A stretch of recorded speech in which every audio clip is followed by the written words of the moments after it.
Visakha steel plant ప్రమాదంపై ఆవేదన వ్యక్తం చేశారు యలమంచిలి ఎమ్మెల్యే సుందరపు విజయ్ కుమార్. కూటమి ప్రభుత్వం తరపున మృతుల కుటుంబాలకు సానుభూతి తెలిపారు. ప్రమాదంపై నిపుణుల సూచనలు తీసుకుంటామన్నారు. మరోసారి ఇలాంటి ఘటనలు జరగకుండా చర్యలు తీసుకుంటామన్నారు.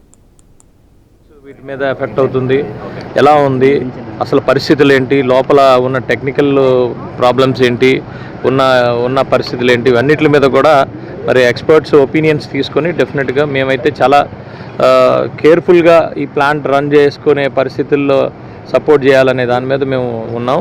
డెఫినెట్గా ఇక్కడున్న ఎవరైతే చనిపోయారో వాళ్ళ కుటుంబాలకి శాంతి చేకూరాలని, అలాగే మేము గవర్నమెంట్ నుంచి కూడా ఫుల్ సపోర్టు మరి ఎక్స్టెండ్ చేశారు. పల్లాసీని గారు నిన్న వచ్చారు, ఈరోజు లోకేష్ గారు అలాగే గారు కూడా రావడం జరిగింది.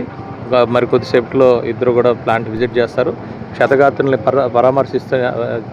పరామర్శిస్తున్నారు. అలాగే కేంద్ర మంత్రి నిన్న వచ్చారు, స్టీల్ మినిస్టర్, అలాగే అందరూ కూడా మరి ఉన్న మంత్రులు అనిత గారు కానీ, సుభాష్ గారు కానీ, వీళ్ళంతా కూడా మరి నిన్నటి నుంచి కూడా ఇక్కడే మరి ఉన్నాం. అందరికీ కూడా ధైర్యం చెప్తా ఉన్నాం. డెఫినెట్గా ఇలాంటి కష్టం ఎవరికి రాకూడదు. వాస్తవానికి మరి నాకైతే నేను పర్సనల్గా ఒక కాంట్రాక్టర్ కన్స్ట్రక్షన్ కంపెనీ ఉంది.